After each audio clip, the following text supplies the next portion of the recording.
So, ganz herzlich. Bienvenue de retour de la pause. Nous sommes plus nombreux.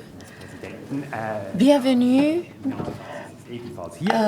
au vice-président de la Confédération, à notre conseiller fédéral, notre ministre des Affaires étrangères, Ignacio Cassis. Vous êtes tous ponctuels, merci beaucoup, mais nous éprouvons néanmoins un léger retard et c'est pourquoi nous avons raccourci un tout petit peu notre programme pour aujourd'hui. Mais maintenant, j'aimerais passer directement à la prochaine question en vous priant de répondre à cette question pendant notre discussion sur scène. Notre panel, donc, au sujet de la durabilité, nous avons accordé 30 minutes à cette discussion et nous aimerions tenir cette discussion de manière aussi passionnante et divertissante pour vous comme possible. Nous avons Dorothée Baumann-Bauli, directrice du Centre for Business and Human Rights de l'Université de Genève. Depuis 2013, elle est également chercheuse à l'NYU Centre for Business and Human Rights. Comme experte de l'éthique économique, elle a publié beaucoup au sujet de l'éthique économique, la responsabilité des entreprises, la gouvernance et les droits humains. Ces 10 dernières années, elle a servi de professeur à des universités, à l'Université de Genève et aux États-Unis. Barbara Cooks est vice-présidente de Firmenich et membre du conseil d'administration d'Enkel et du Growthner Group. Elle est membre du conseil consultatif de INSEAD, de la fondation Max Heine et d'Adobe. Dans les 160 années de l'histoire de Siemens, Barbara est devenue le premier membre du conseil d'administration. On a atteint des objectifs par rapport au Dow Jones et elle a remporté le prix pour de grandes sociétés allemandes. Elle figure parmi les Global Leaders of Tomorrow du VEF à Davos. Nguyen Ly Landru est né au Togo. À l'âge de 16 ans, il est parti pour la France. En 2 ans, il a rattrapé l'enseignement à l'école et ensuite étudié les sciences des matériaux à Limoges. Nguyen Ly Landru s'est concentré sur les défis de l'industrie de la construction, sur la pénurie du gravier et la production intensive en CO2 du ciment. En 2002, il est passé à l'ETH à Zurich, où il a fait sa thèse en 2018. Ensemble avec son spin-off, Auxara, il développe un produit avec des matériaux aiguilleux. Forbes l'a nommé l'un des entrepreneurs avec la plus d'influence n'ayant pas encore 30 ans. Philippe Rickenbacher est CEO du groupe Julius Baer. Il a joint la banque en 2004 où il a eu nombreuses fonctions, postes de direction divers. Il est devenu Head of Advisory Solutions et a joint la direction en janvier et fin août 2019. Il était Head Intermediaries and Global Custody et membre de la direction de la banque Julius Baer. Avant ceci, il a travaillé pour McKinsey à Londres et à Zurich. Willkommen Ihnen vieren. Et bonjour. Soyez la bienvenue aussi, Nguyen Ly Landru. Wir wollen beginnen mit einer kleinen Anekdote, die vor ein paar... Commençons avec une petite anecdote, quelque chose que nous avons vu il y a quelques semaines, il y avait EMI, le fabricant des produits laitiers, qui a publié ses résultats du premier semestre. Le PDG, Urs Riedener, a été interviewé à propos de la durabilité et de l'importance pour sa société. Et lui, il a dit, nous ne pratiquons non seulement tout ceci pour le bien-être de tout le monde, mais également pour des raisons économiques, puisque les clients s'y attendent et puisqu'il s'agit également d'un argument de vente. Madame Baumann. Est-ce que c'est ça, la durabilité aujourd'hui? Est-ce que la durabilité est également devenue un aspect économique? Doit-on dire qu'une façon de penser durable et économique est nécessaire pour l'avenir, pour le succès futur? Oui, le centre que j'ai fondé à Genève soutient des entreprises par rapport à l'établissement des modèles d'affaires rentables, mais s'orientant également vers des principes. Nous devons donc les développer. Je suis convaincue que seules les entreprises qui en seront en mesure auront du succès à long terme. Il y a donc le temps qui joue un rôle important et également la définition des tâches d'une entreprise devant être compris de manière plus vaste. Je suis donc personnellement convaincue que ceci constitue une clé pour le succès futur. Madame Cooks, lorsque vous étiez chez Philips et lorsque vous aviez lancé le thème de la durabilité à la direction, il y a peu de temps, c'était loin d'être facile pour vous. Alors, j'aimerais vous demander, est-ce que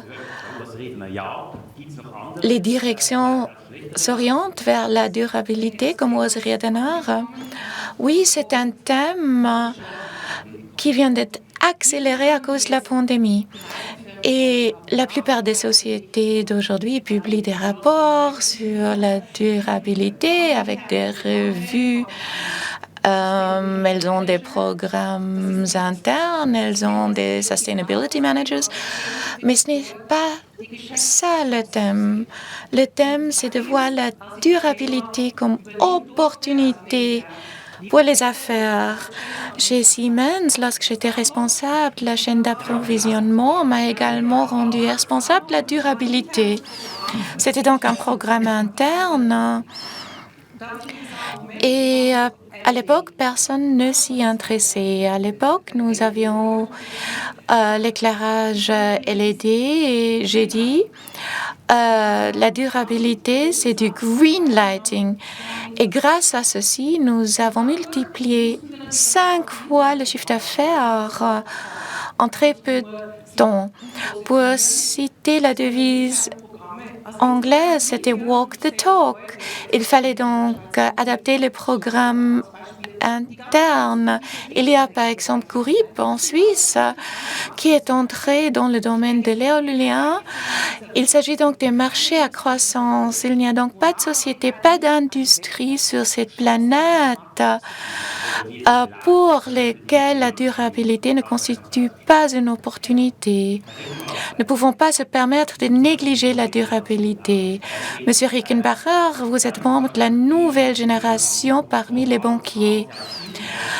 Chez vous, chez Julius Baer, et je sais que votre banque entreprend beaucoup dans ce domaine, est-ce que vous avez vu de grands obstacles? Le chemin est long.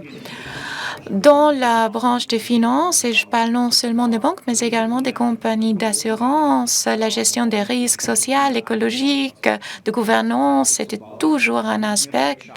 Depuis Exe-Valdez, à cause des oil spills, il y avait donc la sécurité de travail qui était toujours un thème d'importance. Il y avait des sociétés qui ont réalisé un bon travail dans ce domaine et une bonne gouvernance mène à de meilleurs profits à long terme.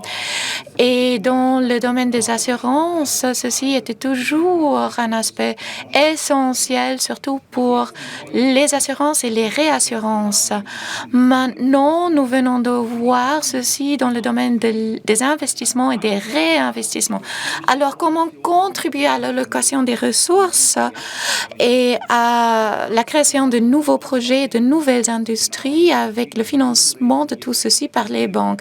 Nous parlerons certainement des obstacles dans ce domaine, mais je dois dire qu'il s'agit ici également d'un changement de génération également dans notre branche. Ce changement de génération a également eu lieu parmi nos clients et non seulement auprès de nous.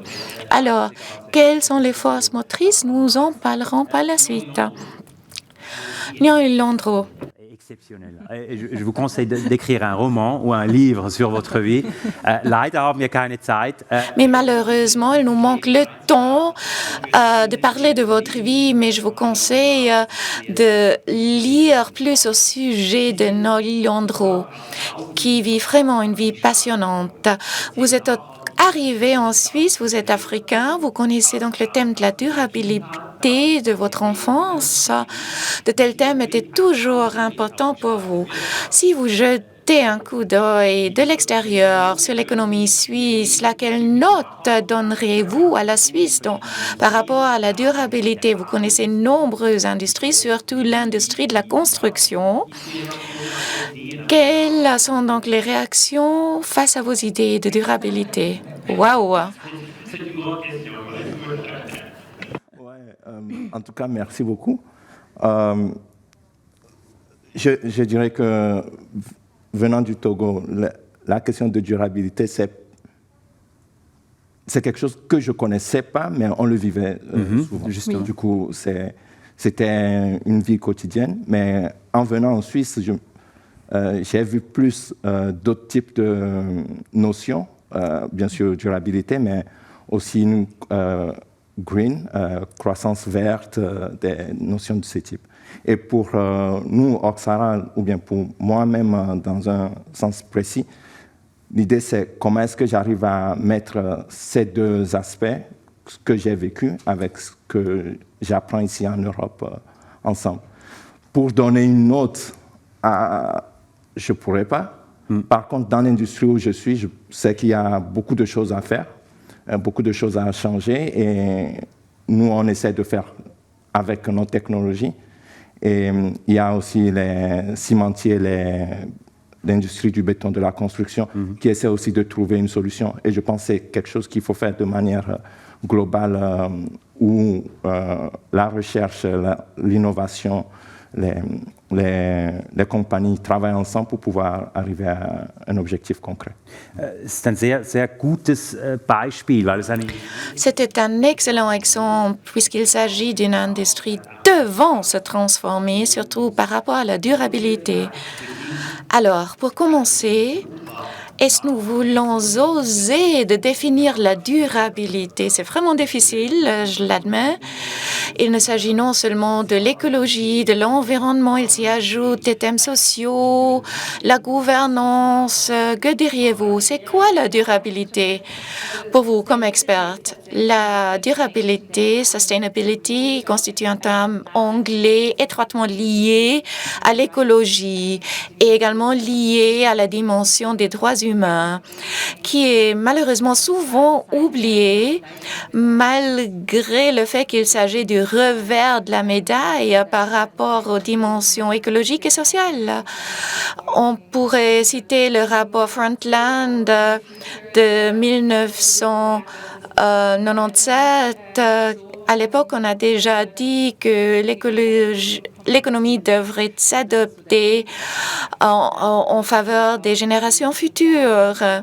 Il s'y ajoute donc de prendre en due considération la dimension sociale, surtout face à cette économie globalisée, en pensant à l'externalisation et aux contributions socio-économiques, surtout dans les pays où on produit, en espérant que l'impact serait plutôt positif. Mais on n'a pas encore mesuré cet impact. On parle beaucoup de la durabilité et assez souvent les définitions varient sans savoir que no one should be left behind. Alors, il s'agit également de la diversité. Il y a donc le changement climatique et également les inégalités globales avec l'impact fort sur l'économie. Il faut donc penser aux deux côtés. Alors, en parlant de l'EGS ou de l'ESG, de l'ESG, quels sont les thèmes menant aux plus grandes attentes? Est-ce qu'il s'agit de thèmes écologiques ou sociaux?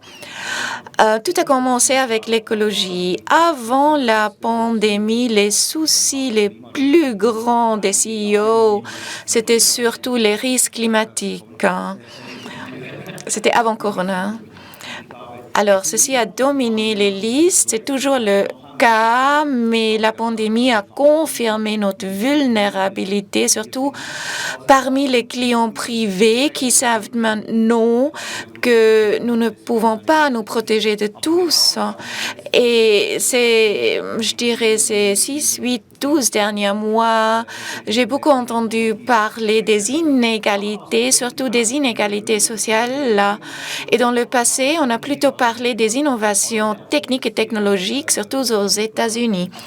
Alors, l'accent vient de changer. Ceci vient également d'être accéléré par la pandémie, également à cause de l'accélération de la numérisation dans le contexte de la pandémie. Et maintenant, nous avons pris conscience de ces vitesses qui diffèrent énormément, même ici, dans ce petit pays. Alors, ça a commencé avec la lettre E, ensuite la lettre S, qui devient de plus en plus important, surtout parmi les jeunes. Mais il nous reste le G dans ESG, Madame Cux. Alors, parlons de la gestion, des possibilités pour des entreprises de gérer de manière durable. Est-ce qu'on accorde assez d'espace à de tels thèmes? Oui, mais par rapport à la définition, pour revenir à la définition, pour moi, la définition de la durabilité, c'est un bon avenir pour nous et pour les générations qui vont nous suivre. Il s'agit donc de penser à l'écologie, à l'économie et à la responsabilité sociale et d'optimiser tout ceci. Il s'agit donc des 3 P, People, Profit, Planet. Alors, il faut rattraper surtout par rapport à notre planète, puisqu'aujourd'hui, nous utilisons les ressources naturelles, forêt, air et eau, malgré le COVID qui nous a permis d'optimiser la production du CO2. Le 19 juillet a vu la journée de surcharge mondiale, c'est-à-dire nous vivons aujourd'hui au détriment des générations futures. Il existe de bonnes technologies, d'excellentes idées par rapport à l'efficacité énergétique, etc. Grâce à de telles technologies, aujourd'hui, nous serions en mesure de résoudre les 2/3 du problème du CO2. Mais il faut le faire. La durabilité n'est pas une définition. Alors, il y a beaucoup de définitions de management, compliance, governance, tout ceci qui est issu de l'anglais. Mais Nachhaltigkeit, le mot allemand est d'origine allemande. C'était Karl Horowitz qui a parlé à l'époque des forêts, qui a parlé de l'utilisation continue des forêts. Il ne fallait donc utiliser sauf le nombre d'arbres nécessités en assurant la réforestation. Il faut donc faire la même chose non seulement par rapport à la forestation, mais également par rapport à l'eau et à l'air. Alors, il y a Move the Day, hashtag.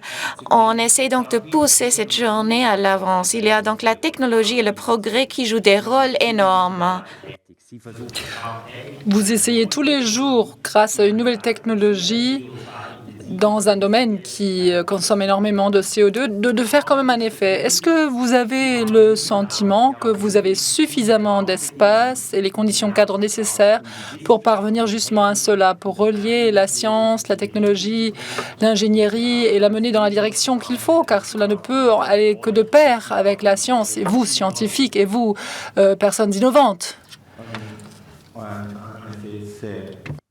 L'ETH promet un cadre assez intéressant pour pouvoir se développer, et la Suisse en général, mais je pense qu'il y a encore beaucoup de travail à faire, parce qu'une technologie comme la nôtre n'a pas un recul pour pouvoir dire est-ce que vous pouvez construire avec le matériau pour longtemps.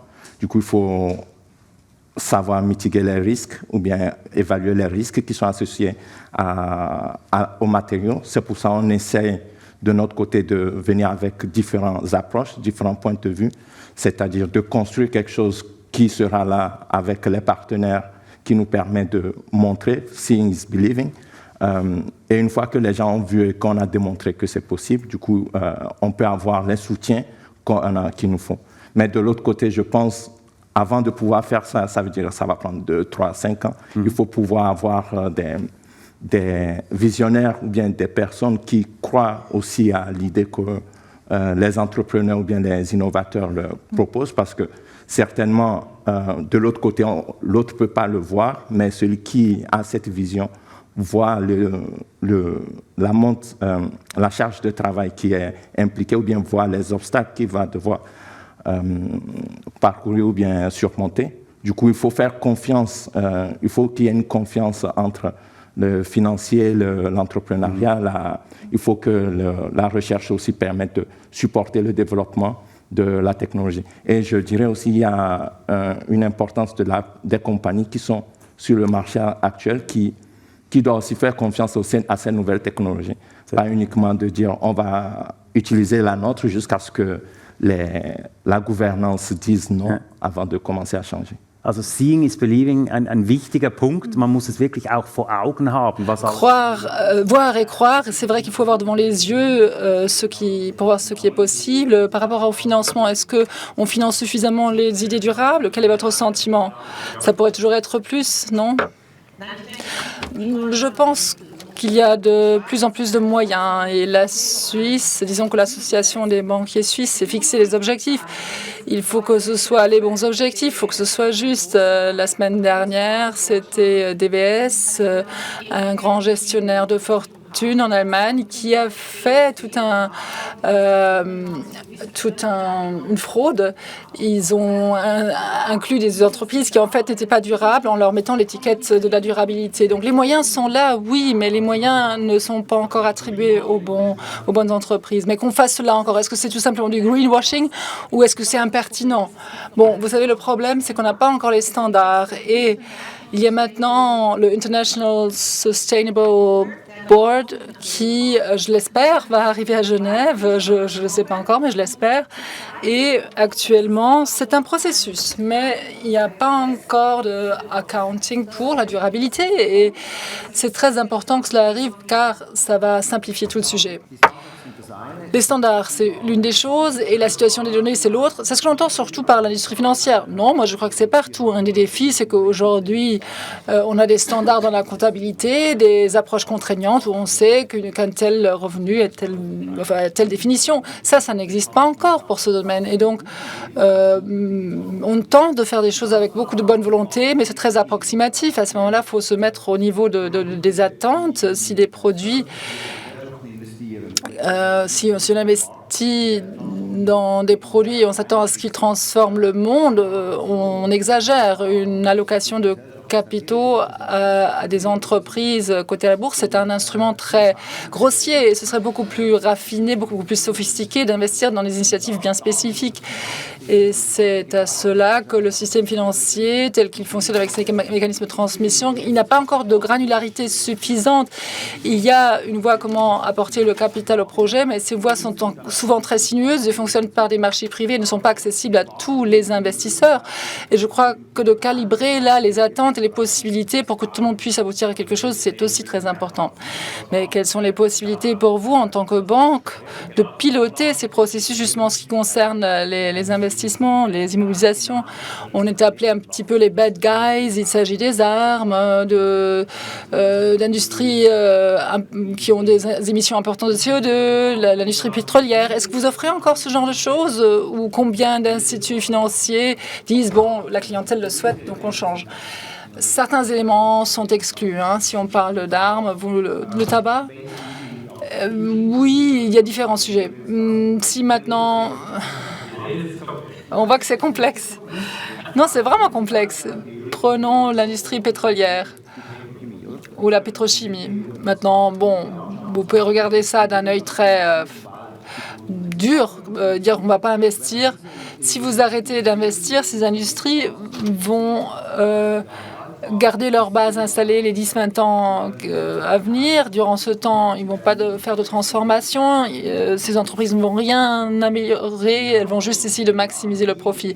Le défi consiste à trouver les entreprises qui, à l'avenir, réaliseront cette transformation et qui, peut-être d'un point de départ mauvais, bougent rapidement vers l'avenir. Et ça, c'est quand même parfois dans un contraste avec l'empreinte digitale que ces entreprises ont aujourd'hui. Donc, c'est quelque chose qu'il faut regarder de façon très nuancée. Un non, oui, très dur, c'est trop simple. Madame Baumann, est-ce que vous êtes d'accord? Parce qu'en fait, ça devrait peut-être aller plus vite. Certains donnent l'exemple. Par exemple, BlackRock est vraiment pionnier sur ces sujets-là. Ils disent de façon très consciente, on ne veut plus investir dans ces industries, dans ces entreprises. Oui, ça pourrait être un moteur très puissant pour la durabilité. La demande ESG data, mais malheureusement, la situation de données n'est pas encore très bonne. Et pour mon domaine, qui tombe sous le S, le droit de l'être humain, c'est particulièrement simple. On a fait des recherches, on a publié un rapport en 2017 qui dit qu'actuellement, le S dans ESG ne permet pas de pondération de risque, car cela ne tient pas compte des droits humains. Je crois que ça, c'est problématique. Il faut qu'on soit plus ambitieux pour mieux définir ESG, pour créer des métriques meilleures pour ESG. Je suis d'avis que c'est trop grossier, effectivement, que si on exclut certaines industries seulement, il faut que ce soit mieux défini. J'aimerais parler encore un petit peu des moteurs. Il y a une question pour vous à laquelle vous pourrez répondre. Donc, je vous prie de prendre encore une fois votre portable par rapport au sujet. Est-ce qu'on peut miser sur la responsabilité de tout un chacun ou est-ce que c'est l'État qui doit garantir la durabilité? Bon, il y a une réponse à laquelle je ne m'attends pas. On va voir comment vous répondez, mais ça nous amène à la discussion des moteurs. Et vous l'aviez insinué aussi, Monsieur Rickenbach, peut-être qu'il y a des points négatifs aussi. En fait, c'est l'économie qui est obligée de faire quelque chose. Il y a... Bon, on connaît le New Green Deal de l'UE, donc il y a vraiment aussi les moteurs extérieurs qui vont vous obliger plus ou moins à vous adapter. Comment estimez-vous cette pression? Il faut des acteurs, des stakeholders qui travaillent tous dans une même direction pour que le système entier puisse bouger. Je trouve ça très positif que les États s'occupent de ce sujet, qu'il existe des taxonomies. Si ces taxonomies sont gérées de façon compétitive et utilisent des moyens économiques, je crois que c'est pas mauvais de créer des directions, des orientations comme celle-là. Moi, je crois qu'il nous faut mettre des prix aux externalités et cette création d'espace, c'est que l'État qui peut le faire seulement. Ensuite, il faut l'énergie, l'innovation, le citoyen qui vote et le citoyen responsable. Il faut les mécanismes de transformation au milieu. Je ne trouve pas que c'est faux si les acteurs travaillent tous dans la même direction. Bon, on va encore regarder le résultat, vite fait. Tout le monde sera extrêmement surpris.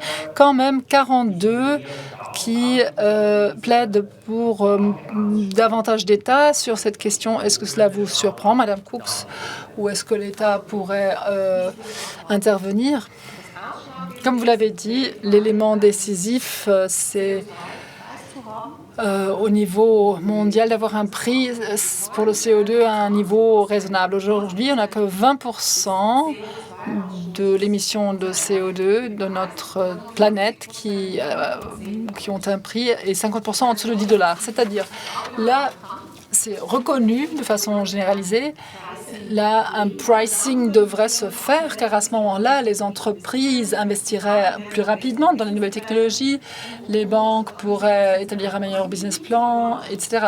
Donc, tous ces scénarios. Ce qui ne me surprend pas, pour moi, la situation de la pandémie, moi je l'appelle COVID-H, c'est pas un interrupteur sur lequel qu'on peut actionner pour arrêter la maladie. Il me semble qu'on devra encore passer un certain temps avec cette pandémie. Et je dois vous dire, je ne voudrais pas de nouveau devoir affronter une telle crise. C'était la crise la plus complète que j'ai dû affronter dans ma vie. Et Lucerne, il y a quelques mois, était un petit peu comme Venise avec l'eau, la Rhénanie du Nord. Vous l'avez vu aussi, les images, New York aussi, les catastrophes naturelles augmentent et elles deviennent de plus en plus visibles.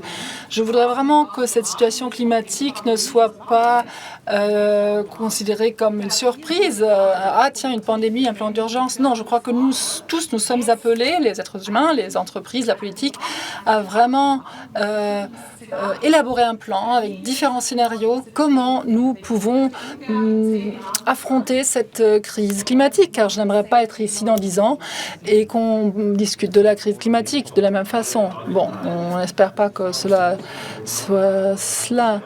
Ce que Madame Cooks vient de dire à l'instant, c'est bien sûr un grand danger, une crainte partagée par de nombreuses personnes que la pandémie rayonne partout et couvre tout, et ce que les investisseurs disent très rapidement, je dois regarder pour moi, je ne peux pas m'occuper du lendemain. Comment est-ce que je devrais m'intéresser à une technologie qui n'aura son essor que dans 10 ou 15 ans et qui pourra générer un rendement que dans 15 ans?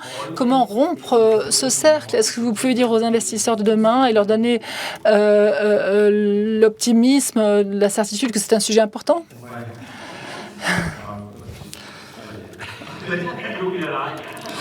Je suis désolée. Hein.